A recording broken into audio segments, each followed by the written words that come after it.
Dear commerce students, आप लोगों का मेरे इस YouTube channel doctor Ahmad Kadoniya accounts and tax class में हार्दिक स्वागत है।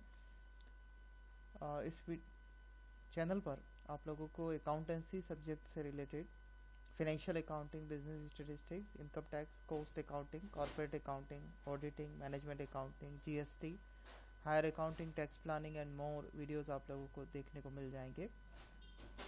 अगर इस चैनल को आपने अब तक सब्सक्राइब नहीं किया है तो सब्सक्राइब कर लें। मैं हूं doctor Ahmad Kadoniya, assistant professor, department of accountancy and business statistics, Shri Sanwaliya ji government college Mandphiya. तो चलिए चलते हैं आज के कंटेंट पर। आज हम लोग ले रहे हैं इनकम टैक्स सब्जेक्ट में कैपिटल गेन चैप्टर, और इस कैपिटल गेन चैप्टर से रिलेटेड जो आज का वीडियो कंटेंट है उसका पीडीएफ नोट्स आपको डिस्क्रिप्शन में शेयर अवेलेबल है, वहाँ से आप लोग डाउनलोड कर सकते हैं। तो आज का जो हमारा टॉपिक है वो है कैपिटल एसेट्स को दो पार्ट में डिस्ट्रीब्यूट किया जाता है। वो है लॉन्ग टर्म कैपिटल एसेट्स और short term capital assets. Important part है क्योंकि कैपिटल गेन में हमें दो पार्ट सीखने होते हैं, लॉन्ग टर्म और शॉर्ट टर्म। तो कब कौन एसेट्स शॉर्ट टर्म होगी और कौन सी लॉन्ग टर्म होगी, ये हमें अच्छे से याद होना चाहिए, तभी क्वेश्चन सही होगा। अगर आपने गलत चूज कर लिया, आपने शॉर्ट टर्म एसेट्स को लॉन्ग टर्म बना दिया या लॉन्ग टर्म एसेट्स को शॉर्ट टर्म बना दिया, उस केस में क्वेश्चन गलत हो जाएगा। तो इस बात का कैसे निर्धारण करेंगे कि कौन सी एसेट शॉर्ट टर्म है या लॉन्ग टर्म है, चलिए डिस्कस करते हैं। तो हमारे सामने सबसे पहले है long term assets, section 2(29)(a) के तहत कोई भी एसेट्स लॉन्ग टर्म एसेट्स कब बनती है, इन्होंने डेफिनेशन दी है इनकम टैक्स एक्ट के तहत।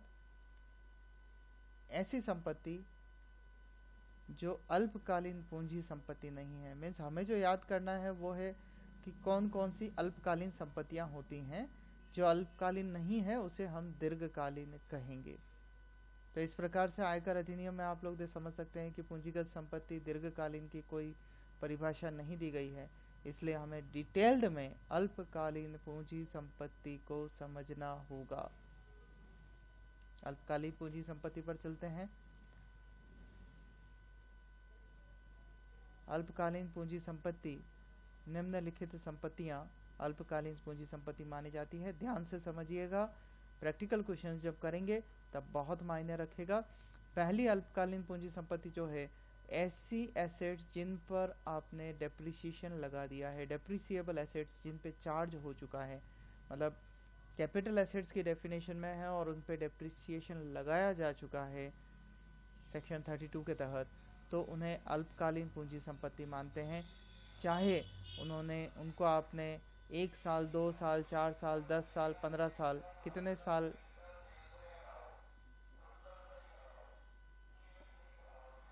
कितने साल आपने उसको होल्ड किया है, इस बात से कोई फर्क नहीं पड़ेगा। अगर किसी एसेट्स पर डेप्रिसिएशन चार्ज किया गया है, डेप्रिसिएबल एसेट्स के केस में हमेशा अल्पकालीन पूंजी लाभ होगा, शॉर्ट टर्म कैपिटल गेन होगा। चलिए अब उन एसेट्स की बात करते हैं जिन पर डेप्रिसिएशन नहीं लगाया गया है। तो ऐसी संपत्तियां जिन पर मूल्यह्रास नहीं लगा है, अल्पकालीन पूंजी संपत्तियां हो सकती हैं। कब होंगी, ध्यान से समझिएगा। पहला पार्ट है, यदि कुछ विनियोगों को धारण करने की अवधि 12 माह से अधिक नहीं हो। अगर आपने निम्नलिखित संपत्तियों को 12 महीने से कम धारित किया है तो इन्हें शॉर्ट टर्म एसेट्स कहा जाएगा। कंपनी के समता और अधिमान अंश जो मान्यता प्राप्त स्टॉक एक्सचेंज में सूचीबद्ध हों, लिस्टेड स्टॉक एक्सचेंज में जो इक्विटी शेयर और प्रेफरेंस शेयर होंगे वो शॉर्ट टर्म होंगे अगर 12 महीने से कम आपने होल्ड किए हों। भारतीय यूनिट ट्रस्ट ऑफ इंडिया के सूचीबद्ध यूनिट्स शॉर्ट टर्म मानी जाएगी 12 महीने से कम होल्ड करने पर। धारा 10(23) में वर्णित पारस्परिक कोष म्यूचुअल फंड के सूचीबद्ध यूनिट्स जो समता अंशों में विनियोग करते हों, अगर म्यूचुअल फंड्स का 10(23) के अंतर्गत सूचीबद्ध हैं और उनका इन्वेस्टमेंट इक्विटी शेयर्स में होता है तो 12 महीने से कम की अवधि के लिए उन्हें शॉर्ट टर्म बनाएगी और 12 महीने से ज़्यादा लॉन्ग टर्म बनाएगी। ऋण पत्र, बॉन्ड, सरकारी प्रतिभूतियां जो भारत में मान्यता प्राप्त स्टॉक एक्सचेंज में सूचीबद्ध हों, इसी कैटेगरी में आएगी। और शून्य coupon, zero bonds, coupon bonds का शोधन इसी कैटेगरी में आता है। याद रखिए, प्रथम 3 प्रकार के विनियोग 10 जुलाई 2014 के पूर्व सूचीबद्ध के साथ असूचीबद्ध भी हो सकते थे, परंतु अब सूचीबद्ध होने की दशा में 1 वर्ष और असूचीबद्ध, अगर सूचीबद्ध नहीं है तो 2 वर्ष का नियम लगेगा, जो मैं आगे आपको साथ में डिस्कस कर रहा हूं। तो याद रखिए, इन एसेट्स को अगर आपने 12 महीने से कम होल्ड किया है तो शॉर्ट टर्म कैपिटल गेन, और 12 महीने से 1 दिन भी ज़्यादा हो जाएगा तो लॉन्ग टर्म कैपिटल एसेट्स बन जाएगी। कौन कौन से थे? Listed equity share, listed preference share stock exchange में होने चाहिए, यूनिट ट्रस्ट ऑफ इंडिया के सूचीबद्ध यूनिट्स, म्यूचुअल फंड्स के ऐसे यूनिट्स, लिस्टेड यूनिट्स जिनका इन्वेस्टमेंट समता अंशों में होता हो, ऋण पत्र, बॉन्ड, सरकारी प्रतिभूतियां जो भारतीय स्टॉक एक्सचेंज में सूचीबद्ध हों, और शून्य कूपन बॉन्ड्स। इसके बाद आते हैं 24 महीने की अवधि। तो हम सूचीबद्ध की बात कर रहे थे, अब बात करेंगे असूचीबद्ध की। असूचीबद्ध अंशों की दशा में 24 महीने का पीरियड देखा जाएगा। अगर 24 महीने के अंदर अंदर आपने उन्हें बेच दिया है खरीद के, होल्डिंग पीरियड आपका 24 महीने का ही है, तो शॉर्ट टर्म कैपिटल एसेट्स बनेगी। और नहीं तो 24 महीने से ज़्यादा होल्ड कर लिया तो वो लॉन्ग टर्म कैपिटल एसेट्स की डेफिनेशन में चली जाएगी। तो कंपनी के असूचीबद्ध समता अंश, असूचीबद्ध अधिमान अंश यदि हस्तांतरण 24 माह या कम अवधि के अंतर्गत हो तो अल्पकालीन पूंजी संपत्ति कहलाती है। इसके बाद बच्चों हमारे पास में नेक्स्ट है, यदि अचल संपत्ति का धारण करने की 24 महीने से अधिक अवधि नहीं हुई हो। अचल संपत्ति से हमारा तात्पर्य है 1 अप्रैल 2017 से अचल संपत्ति भूमि और भवन की दशा में यदि हस्तांतरण अचल संपत्ति प्राप्त करने की तिथि से 24 माह के या कम की अवधि में किया गया हो तो पूंजी संपत्ति अल्पकालीन मानी जाती है। यदि मकान का निर्माण भूमि क्रय करके किया गया है तो भूमि और भवन दोनों के लिए अलग अलग समय के आधार पर पूंजी संपत्ति की समय सीमा ज्ञात की जाएगी। कहने का मतलब यह हो गया, भूमि किसी ने खरीदी 2015 में और 2018 में भवन बनाया और बेचा 2020 में, तो 2015 से 2020 ये लॉन्ग टर्म की परिभाषा में चली जाएगी और 2018 से 2020 ये शॉर्ट टर्म की परिभाषा में आ सकती है यदि 24 महीने से अधिक समय नहीं हुआ हो। और अंत में है, यदि धारण करने की अवधि 36 माह से अधिक नहीं हुई हो। अब यहाँ 36 माह से क्या मतलब है, आप ऊपर वाले पॉइंट्स को छोड़ दीजिए। सूचीबद्ध, असूचीबद्ध, अचल भूमि, भूमि भवन, सूचीबद्ध, असूचीबद्ध, पारस्परिक कोष की उन्मुख यूनिट्स, आभूषण अथवा अन्य कोई पूंजीगत संपत्ति जिन्हें 36 माह और कम अवधि में हस्तांतरित किया गया हो, अल्पकालीन पूंजी संपत्ति कहलाती है। ऊपर वाले पॉइंट्स को छोड़कर जो बाकी बचेंगे उनमें से म्यूचुअल फंड के बारे में अगर बात करें तो ऐसी यूनिट जो डेप्ट ओरिएंटेड हैं उन म्यूचुअल फंड के लिए 36 महीने का रूल रहेगा।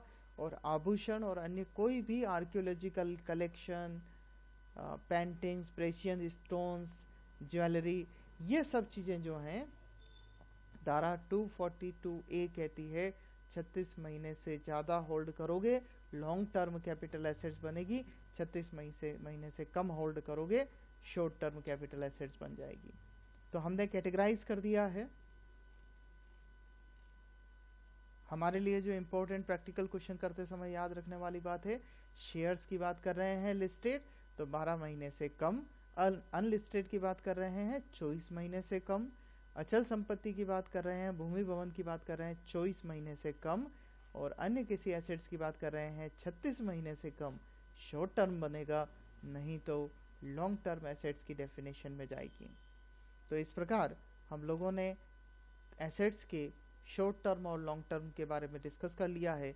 अब हम लोग चेक करेंगे कब इस एसेट्स को शॉर्ट टर्म लॉन्ग टर्म मानने के बाद में किस प्रकार से उसका टैक्स लायबिलिटी कैलकुलेट किया जाता है। तो मैं आपके सामने फॉर्मेट बना रहा हूँ लॉन्ग टर्म का भी और शॉर्ट टर्म का भी। चलिए समझते हैं फॉर्मेट को।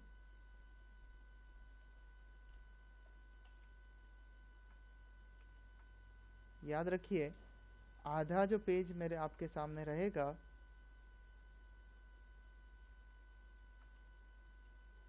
ये वाला जो आधा पार्ट रहेगा ये मैं शॉर्ट टर्म के लिए रखूँगा, शॉर्ट टर्म का फॉर्मेट बनाने के लिए रखूँगा, और इस तरफ वाला जो पार्ट है वो लॉन्ग टर्म के फॉर्मेट के लिए रहेगा। फॉन्ट्स की साइज इंक्रीज कर देते हैं ताकि आपको देखने में सुविधा रहे।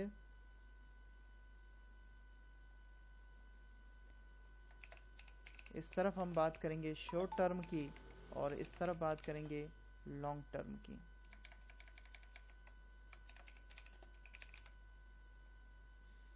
तो ये तो हमने सीख ही लिया है आज के इस वीडियो में कि कब कौन सी एसेट शॉर्ट टर्म बनेगी और कौन सी लॉन्ग टर्म बनेगी। उस आधार पर अब आप देखिए सबसे पहले लिखेंगे सेल्स कंसिडरेशन।